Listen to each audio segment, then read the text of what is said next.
Hello and welcome to Los Angeles, California, a city that's famous for a lot of reasons. Movie stars, sweeping beaches, and bumper-to-bumper traffic. But there's something about this part of the world that most people seem to have no idea about. LA and the patchwork of cities and districts that surround it is home to more PC and console video game jobs than just about any other place in North America, and perhaps even the world. And it's not just the amount of game studios that are here, but the size of them.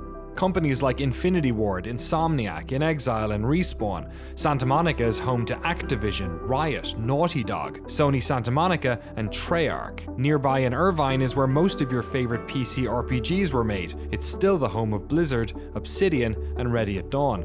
International companies like Square Enix, Niantic, and Atlus have offices here, and you also have indie studios like That Game Company and Yacht Club, just to name a few.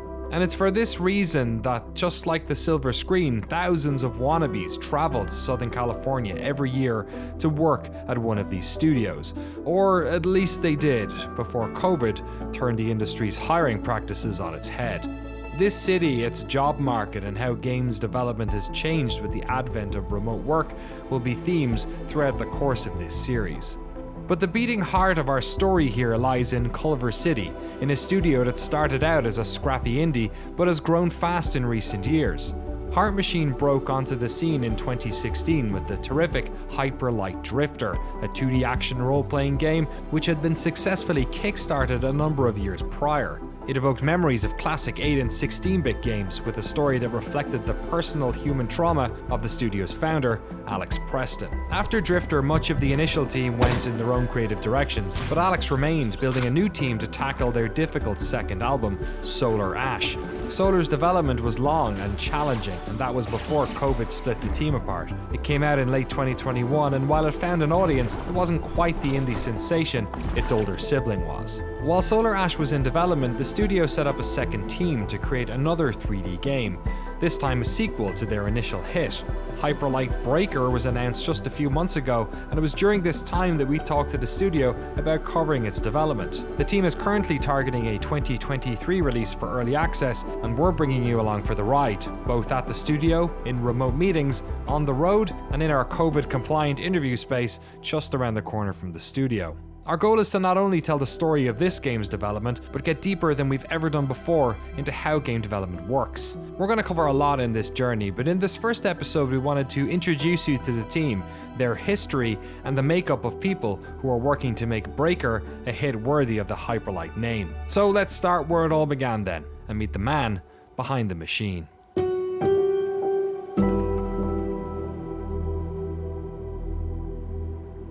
Alright. Okay, the most boring question we'll ask you today. Please tell us your name and where do you work? My name is Alex Preston and I work at Heart Machine.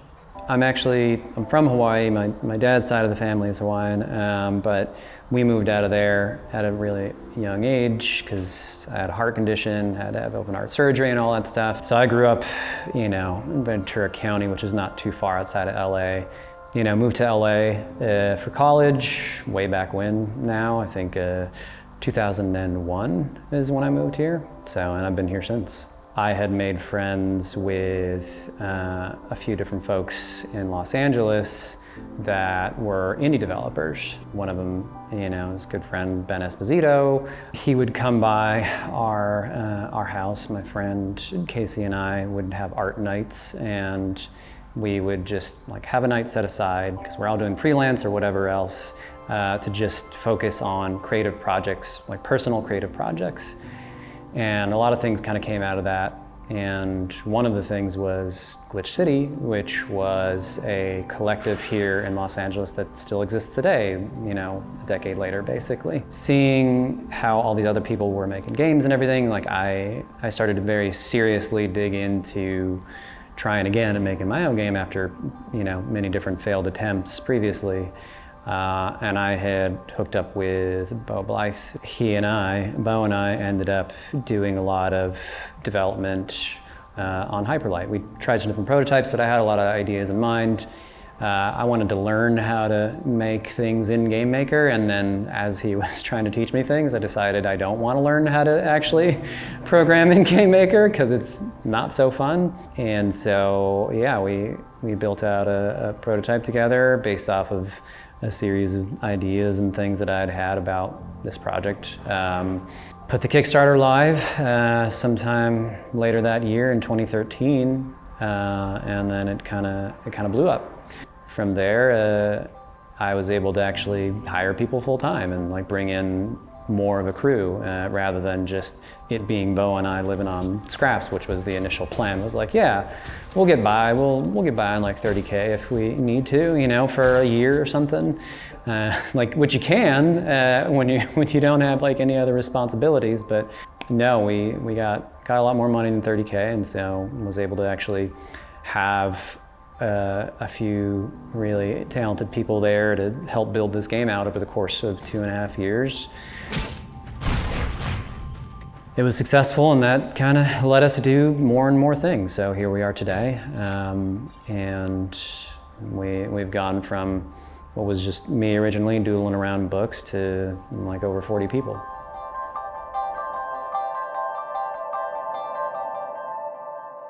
So tell us about your heart condition. It sounds like it was something you've had from a very young age or since birth, right? Yeah, it's congenital, meaning that I was born with it. You know, my heart was just came out wrong, basically. So didn't really have, it's missing a valve and it had a hole in it.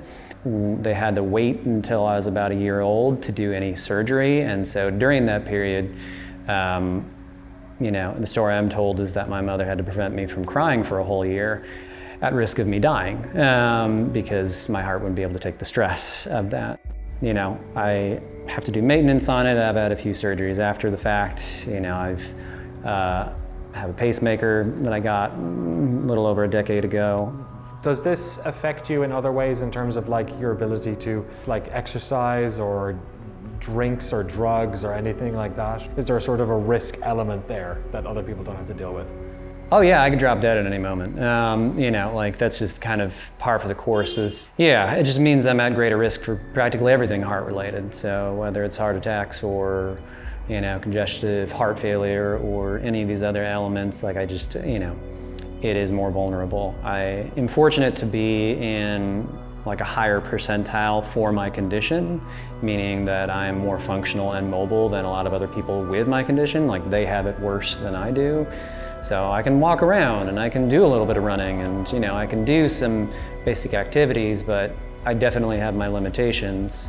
As a kid, I was always the sick kid. You know, I had the heart condition, I had allergies, I had asthma, I had all the crummy things you can get as a kid, and so there was always a lot of, my parents were very protective, and so it's like, you can't play any sports, you know, you can't even run, you can't do this, you can't do that. You know, that kind of puts you in a certain mindset of like, well, if I can't experience these things physically, then where else can I go? And so fortunately, you know, I have some imagination and creativity, and I kind of lost myself in books and movies and comics and games, of course, you know, anything that I could get my hands on of that sort to escape into other worlds where like I wasn't being told I couldn't do things, you know, places that I could get into roles that are just impossible for me otherwise.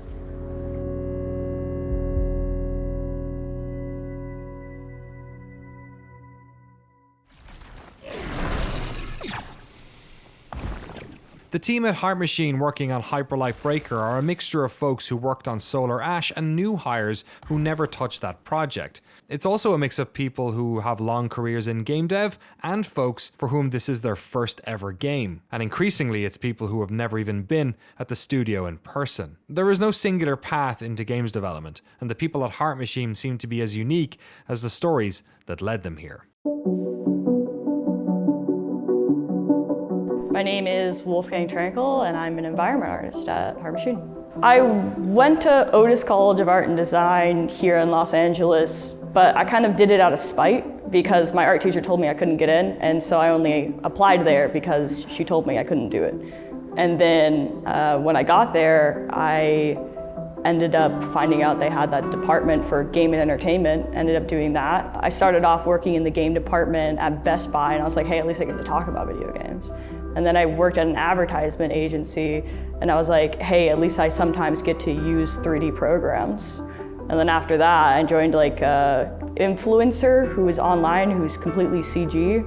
Her name is Little Michaela. I was like, hey, at least I get to do texturing. And then eventually ended up finally making it into the game industry. So that was like, it was always just one step closer. My name is Len White. I am the technical art director. No, that's correct. Cut that out. My name is Len White. I am the lead technical artist at Heart Machine. Yeah, my first job in games, because I had a career before games in visual effects, and I worked on a bunch of movies and commercials. But when I wanted to get into games after finishing with visual effects, I got a job at Neversoft, and that was my first game job. And that was in the Valley in California. The reason I got hired was because they were building up to do Call of Duty Ghosts, which was interesting for them because they're famous for the Tony Hawk games and a Spider-Man game. But they basically were purchased by Activision that was starting the Call of Duty kind of franchise, like for real, where lots of studios all over the country were working on different Call of Duties at different times. So Neversoft became one of those studios. So they were ramping up a lot of more people, ramping up their size to do Call of Duty Ghosts. And so that was the first project I worked on. And I worked on that for about 6 months. So I came on at the end of that project. Then Neversoft ceased to be. I worked there when it closed its doors and they pulled all the cutlery out of the kitchens and gave it away to all the employees. It was an interesting time because they became part of Infinity Ward, which was a nearby studio. So I became a technical artist at Infinity Ward and continued to work on the next title, which was Call of Duty Infinite Warfare. That was the last game title I worked on at Activision. So Heart Machine, probably two things that appealed to me the most. One was the scale of the studio was super small, and I kind of was looking for an experience that kind of made me feel like it was my company more than it had felt at AAA, like I was kind of a co-owner, if you will. And so I wanted a small company. And then secondarily, Jason Keeney, who's the tech art director at Heart Machine, he basically reached out to me and said, hey, you should come over here, who had actually been at Neversoft years ago as well. He was kind of beckoning me to come to Heart Machine and check it out. So yeah, I started working at Heart Machine in 2019. We were at this tiny little shack of a place that I think it used to be a garage. The team was probably like 15 people at the time, tops. Process for working on solar was basically we would have one of our designers, we had two designers, I think both are still with us now, and they would block out an entire area using basically gray box, but we use the color green because it's lighter on the eyes. After that, it would either go to me or the other environment artists, and we would replace everything in that area with our final assets. It would go back and forth between design and environment art. They're very close-knit. They're like brother and sister. We fight, we get along sometimes. They would give me a scene, I'd be like, oh, this collision's gonna be a pain in the ass to try and make like a final asset with. Kind of work together until we're happy with how it plays and how it looks. Solar Ash was a tough game to make in a lot of ways. You know, I had set out a very ambitious goal for us. Jumping from 2D, you know, a fixed camera view, pixel art, to a fully 3D game in Unreal 4 with, you know, 20 to 30 people on your team ultimately, of a game of that scale, which, you know, is not quite open world, but open world enough for the purposes of, you know, difficulty to design.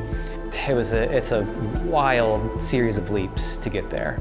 I set us up for really difficult challenges. As the person leading the charge on design, the fact that we had big giant creatures that you could run all over with anti-gravity, that's a bananas thing to make.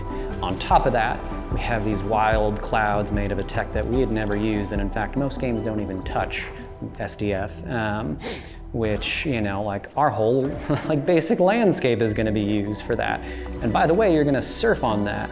Again, bananas to approach. And then on top of that, oh, by the way, our characters are going to be super fast and blaze through these worlds, which, you know, there's a reason why a lot of characters don't go that fast in games, because you have to have loading zones and you have to actually stream things, and like there's an immense amount of work that goes into making sure that like you can actually the game can keep up with the speed of that character.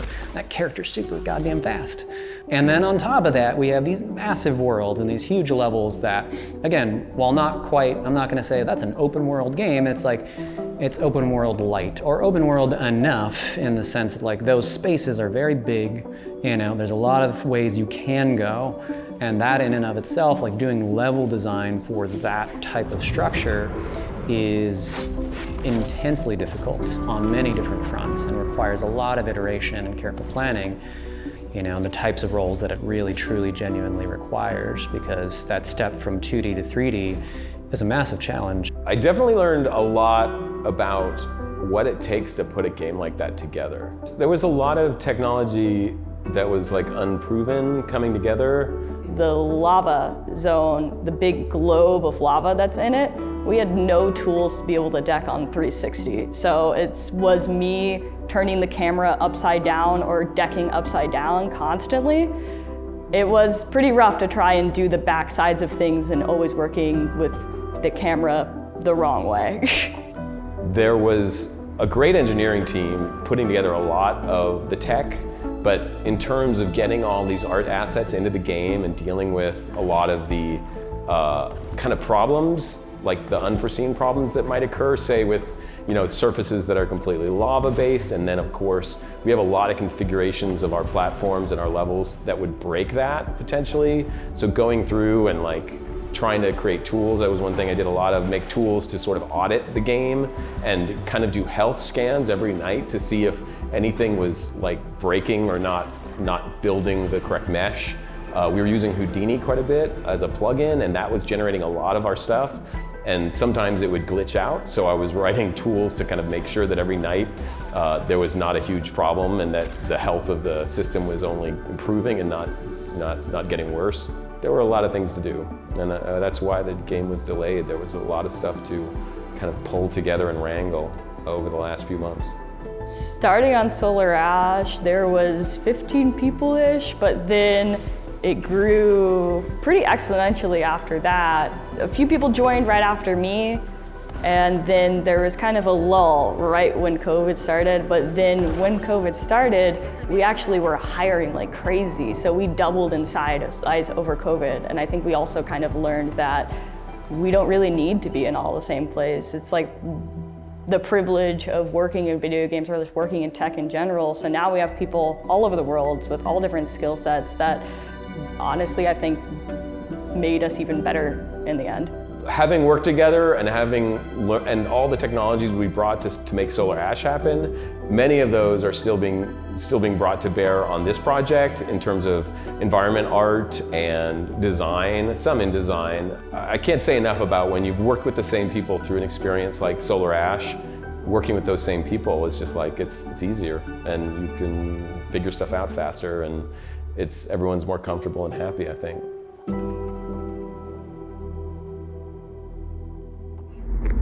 Hello, I'm in a vehicle.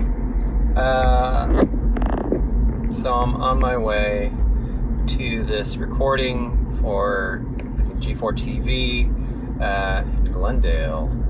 Yeah, we're gonna do kind of a pre-recording of this whole reveal thing that we're doing on the 31st, March 31st, the anniversary of the release for Hyper Light Drifter, in anticipation of the announcement for Breaker. I try not to watch interviews that I've done before too much, because then I just start to criticize myself, and that's not healthy. I don't know. I'm trying to treat myself better. I always feel a little strange when I have to do things like this, not because of the event itself, but because of all the other work that I need to be doing, that I need to be focusing on. That it's like, oh, I'm not in these meetings, and I can't like sit at my desk and write or chat or draw or whatever I need to do that day. This is part of work, but it's the part of work that gives me the most anxiety because I'm not doing the other things with the team more directly.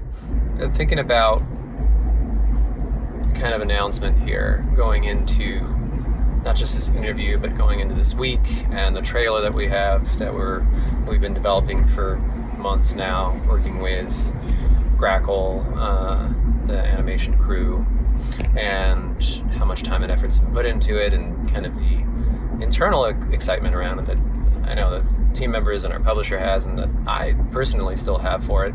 Trailers get really tiring when you're making them because you look at the same damn thing 1,000 times, you know, and you make little adjustments here and there over the course of it, and it's a tedious process to make a trailer. I am always thinking about how people will receive those trailers that we put out. You know, what kind of impact it'll have, what people will be talking about, what they'll notice, what they won't notice, if they'll care, you know, if it'll get a bunch of views, if it'll get enough views for anybody to be satisfied, you know, for myself to be satisfied. I don't even know what that number is, you know. Is it 500? Is it 1 million? Is it, who knows? But it's the stuff that goes through my head when I'm doing this. So anyway, that's it for now. I'm gonna peace out.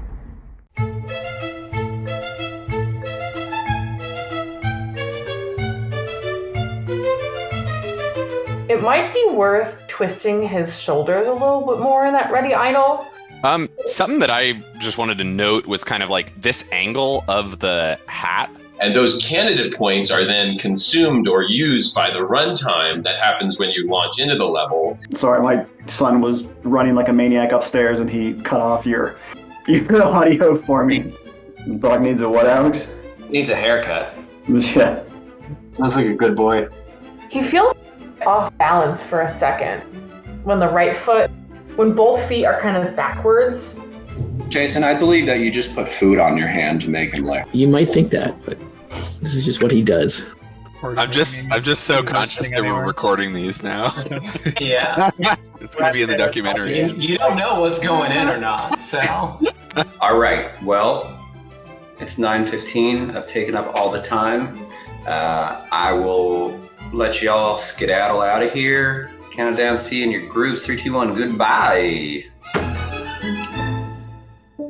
Remote work has become the norm for millions of people around the world, and while in some industries the return to the workplace has happened quickly, this has not been the case in games development, especially at smaller studios. This has had a knock-on effect within the labour market. When game jobs started to be posted as remote, studios that didn't offer remote work started to see less candidates. So because there are so many remote positions available across the industry, it has essentially forced every other studio to offer them. As such, almost half the team working on Hyper Light Breaker are remote. Some are in LA, but many others are spread across the globe. This new reality, coupled with the growing size of the team and the overly long development of Solar Ash, convinced Alex to hire a veteran producer to help keep this project on track and on time.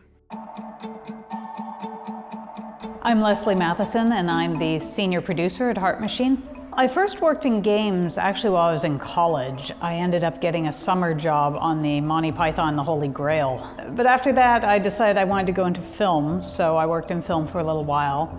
But games sort of kept interesting me and calling me back, and eventually I decided to take a testing job at Interplay. I was actually a tester on Baldur's Gate. After I moved up out of test, I ended up getting a job at Insomniac. I was one of the 3 original designers on the first Ratchet & Clank game. That was a fantastic job, and I really learned so much while I was at Insomniac about design, and worked on more Ratchet titles, and then became the project manager and lead designer on Resistance: Fall of Man. So at that point, I co-founded High Impact Games with a number of other ex-Insomniacs, and we created the Ratchet & Clank games for the PSP.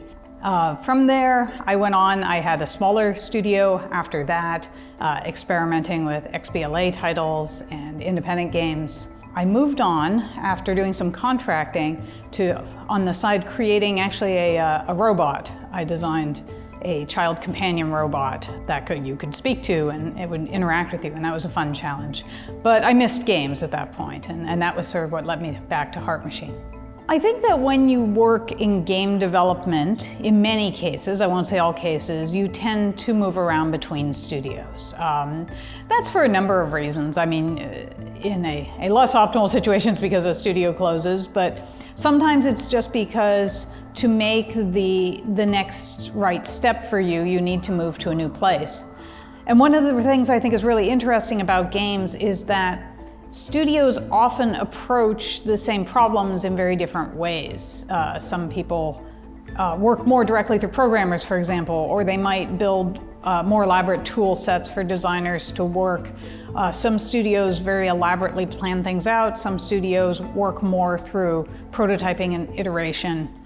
Some are in between. So it's sort of interesting to move around and develop a lot of different skills by working in a lot of different methods. The role of producer can vary a lot from company to company, which is an interesting thing. Some producers are much more about communication. Some producers are much more about the sort of project management and scheduling aspect of things or task tracking. But at its heart, being a producer is about one thing, and that's about problem solving. It's about recognizing what problems are happening on the production within the team across the board, like in any discipline, and then helping people get those problems solved so that they can do the work that they're trying to do as effectively as possible. Well, my day usually starts with stand-up. Since we have quite a few remote people now since the pandemic, we need a lot more communication with them. So it's attending meetings and just finding out sort of what everyone's working on, what problems they've run into, and making notes of what is happening or what might need to be addressed. After that, it's looking at whatever are the highest priority issues of the day. If there are any tasks that are going slowly, it's finding out why or how to solve those problems. Sometimes it's looking ahead to what we need to deliver or communicate to the publisher. Constantly looking for problems in the process and trying to solve them. We're focusing a fair amount of effort into tools, and that's because tools always pay off in the long run. Whatever you build in tools now doesn't just help you now, it frequently helps you next game or maybe the game after that. The tech artists especially have focused on building out tools. Len and Christian have done an amazing job. Part of what we're doing is a lot of procedural level building. So we want to create the experience for the player that every time they launch into a level or do a run, it feels like an entirely new level that they've never played before, even if they've played the game hundreds or thousands of times. So to do that, you kind of randomly roll aspects of the level right when they're about to go into it before it's presented to the player. That's a pretty big challenge. It's a really big part of what we're doing in Tech Art right now on Breaker is working through that. And one of the things we found was that artists don't like that. They want to like lay out a level. They want to like create a composition. They want to create areas where the user experience will go from one amazing vista to something else or come out of a cave and see some amazing view. Sec decking, or at least like doing environment art for a procedural game, it's completely different. I don't see what the level looks like. I don't get to decide where things go. I just press play in the level and then it populates. So it's always gonna be different. If I put the city block in this world, press play, I have to run around and find it. And so what we found was that a kind of a middle place was this thing that we're calling hyperfabs for hyperdeck prefabs. The overall system that decks our levels or creates all the assets in our levels, we're calling hyperdeck for hyper decorating the levels. And hyper prefabs or hyperfabs are these things we created for the artists that let them assemble like mini set pieces. And so in kind of the world of Unity, this is typically called a prefab, so we're kind of borrowing that naming. And so it allows artists to kind of create a small set piece. So say like a tree, but then to make the tree look good sitting out in a field, you really want maybe a little rock next to it or a bunch of bushes because they're all sharing the same water source up on this hill. And who knows what else kind of scattered around to kind of create that little kind of compositional flavor or sweetness. So we invented this thing that didn't exist in Unreal already. If it had already existed in Unreal, we just would have used that, but it doesn't. So we did a lot of work with Python and Blueprints to create, and some C++ coding, to allow for these kind of prefabs, these set pieces to be created by the artist. And then when the level gets generated right before the player gets to play it, these little miniature set pieces get internally randomized to some degree, but then randomly scattered, positioned all over the level in kind of smart ways. This tool opened up a door for us for in a procedural sense that it could be so much more artfully done, that we can make full scenes. I made a full city block that can be placed procedurally somewhere, instead of just being like, hey, I need 50 of these rocks scattered across an entire world. So the ability to be able to make different blocks of spaces and city spaces, and then seeing that like populate an entire area is phenomenal. And to be able to find something recognizable in an area is cool. That was kind of an important recent innovation that we found really is going to work for us to get the levels done, but also provides a kind of satisfaction for the artists that we're getting very frustrated with this idea of just everything is going to get procedurally decked or placed in the levels, and that they're not going to have a say in it, or they're going to have less of a say in it than they're used to. Primary components of a technical artist at almost every studio is problem solving, and it makes it very difficult for production to schedule us out because we'll say, oh yeah, that should be done by Thursday, and then the next 2 days was some crazy fire that only a technical artist could really deal with, and that took up all our time. So then everything kind of gets pushed, and we have to be very agile to deal with that change. Okay. Well, it was suggested that we do some video as we're coming back into the studio. We gotta record this voiceover for all these different characters, and we do have a room here that I'm not too familiar with, because I've been working with the company for 2 years, but it started like a couple months after COVID on Solar Ash. So I've known that we've got this room, which is a pretty decent room, and I'm gonna try to evaluate it for recording. So I brought in some of my, like a quick and dirty recording setup, some of my own personal stuff. So Audio-Technica mic, little Zoom recorder, H6. It has XLR inputs and can do phantom power, so I can just run a mic. We're just gonna kind of see if I can soundproof a corner. Pick a corner, see if it sounds good. Hopefully we can actually start getting some of these characters in soon. I would like to go into the studio certainly more than I'm going into it now. We've been very cautious, which I've definitely appreciated. Alex has been very careful of everyone's health. As someone who is immunocompromised and can be affected very much by COVID, I certainly appreciate that caution. So I have been there a few times, but not yet a lot. I would certainly love, as I think all of us would, for case numbers to stay low so that we could all feel safe going in on a daily basis. So when it comes to going to the office, we are really strict about how we go about it. We post the numbers in LA every day. If they're over 3,000, we don't go in. We have air filters in the office. We wear masks. We do everything we can to make it a safe place to be. Just because it's not big in the news anymore, it doesn't mean that it doesn't matter, especially because a lot of the people who we do work with are immunodeficient. So it is a big deal for us to make everybody comfortable. Even before COVID, people didn't come in every day. Some people worked from home half the time. It was something that we already had established at our office even before we were put into a position where we had to. So people would come and go whenever they wanted, as long as they got the work done that they needed to get done, then that was that. So sometimes the problems are easy to solve if you're there in person. Remote, I have some stories on Solar, our previous game, where we were trying to get Houdini, this plugin for Unreal, working, and there was one artist that it simply would not work for. And I went through dozens of little techniques saying, how about this, check that, and it all checks out. And then I was just like pulling my hair out, just what could it possibly be? I'm sorry, I guess we'll look at it tomorrow. driving me nuts, always wishing that I could just sit at his machine and see it with my own eyes and maybe see that little thing that he didn't think was relevant at all and I hadn't thought to ask him about, but when I look at it with my own eyes, I'm like, oh, wait, that's wrong. And sure enough, it had something to do with the way that he had installed certain software. We eventually figured it out remotely, but man, I'm looking forward to the days when many of us can be local. I know that there's going to be several employees that are always remote, probably a decent fraction of our total employees, but some of them will be local and that'll help, so I'm looking forward to that. Heart Machine has always cared about health.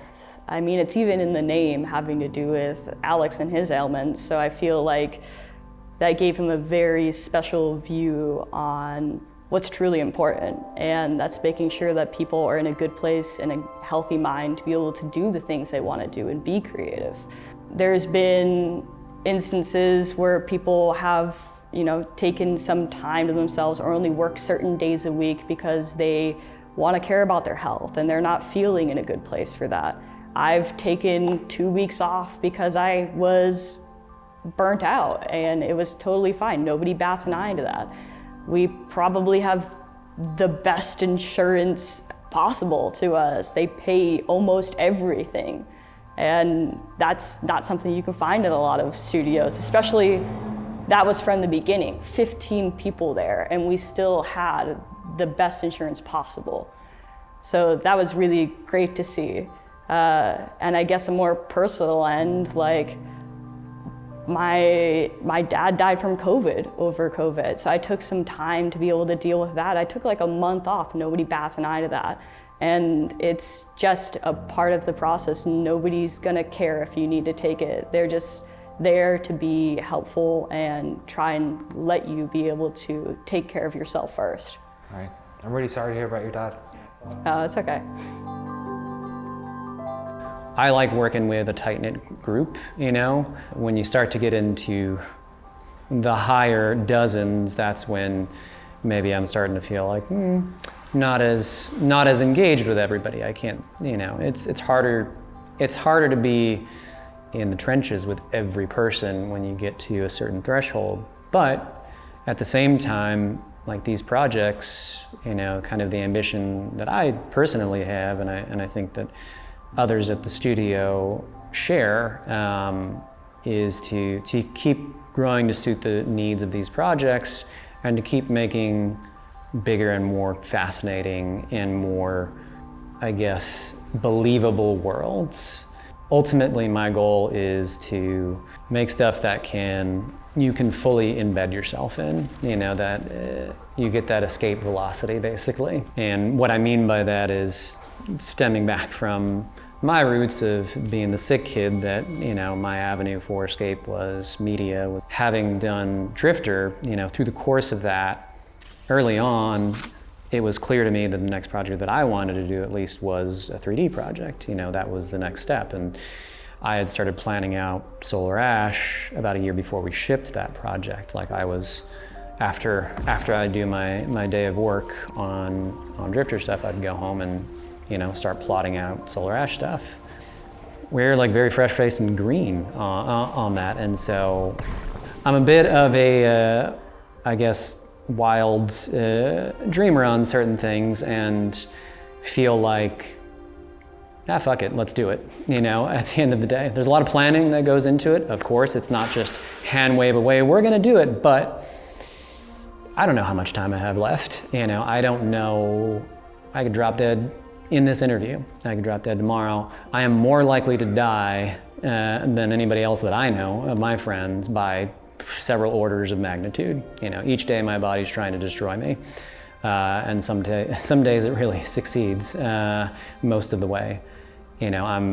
I'm near or at a hospital a couple times a year, at the very least, at the minimum, on a good year. And so I try and make the best of the time that I have right now and push as hard as I can to get out the things that I feel like I need to say and put in the work for that creative output to kind of realize, all the things that I want to creatively, and that I feel like will maybe leave some legacy behind, maybe speak to somebody on some level. I'm very fortunate to be able to have people that want to work on these projects, people that want to collaborate on this stuff at the end of the day. Because as much as this stuff is like creative visions coming from me and being creative director and whatever else, like I can't do practically any of this without all of the incredibly talented people that work at Heart Machine. And so it's a thing where I feel, again, very fortunate to be able to pull people in like this, and at the same time be able to like push on the things that I feel like I want to see in games. Ultimately, the things that I feel like personally affect me, that I would want to like escape into ultimately, and maybe have others who have been in positions like me or worse, because there are a lot of people that are a lot worse off than I am. You know, I'm sitting here talking and, you know, I can walk right out of the studio, and there are a lot of people who can't do that. And so if I can leave a mark, you know, where, if I can leave a mark where, you know, it speaks to somebody else who has experienced things like me or worse,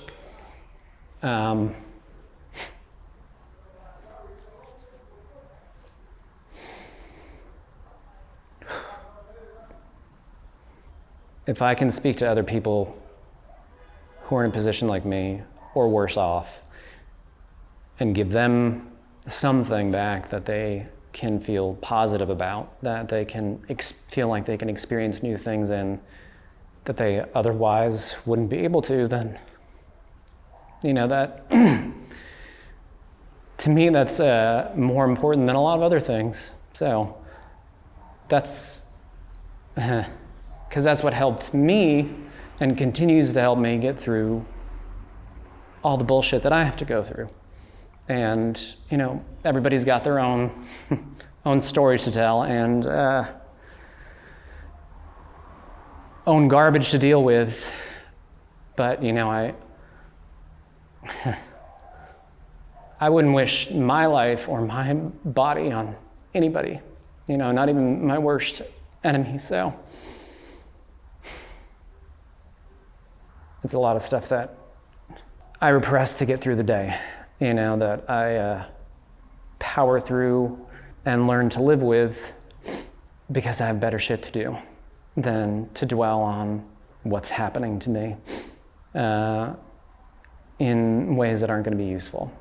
So my best bet is to be as useful as possible, to be as functional as possible.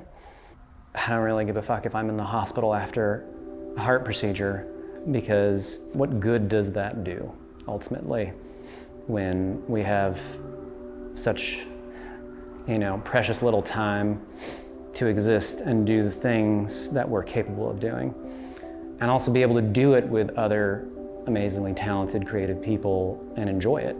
You know, it's hard work, but it's enjoyable work at the end of the day. If the work that we do at Heart Machine can affect anybody in a positive way, can help them to escape from, you know, things that they're experiencing, and to, you know, do things that they've always wanted to do in a way that they couldn't otherwise, then that's a satisfying legacy for me to leave behind. I feel like ultimately, in order to satisfy those goals, you know, there's growth required. There's a trajectory there to like build out that team, to keep pushing on those projects, to really fully realize the vision that not just I have, but like the team has for all these different aspects of an extremely complicated art form. You know, we're building worlds, we're writing, we're making music, we're illustrating, and then it all has to come together in a cohesive way that people can experience any kind of emotional resonance with. So it's an extraordinarily difficult thing to create games, as anybody who's made games knows. And it's even more challenging to make something that like will affect people in any way whatsoever, but positively especially. So again, that can speak to people on any personal level. to have a fully realized world for people to enjoy and for people to get lost in.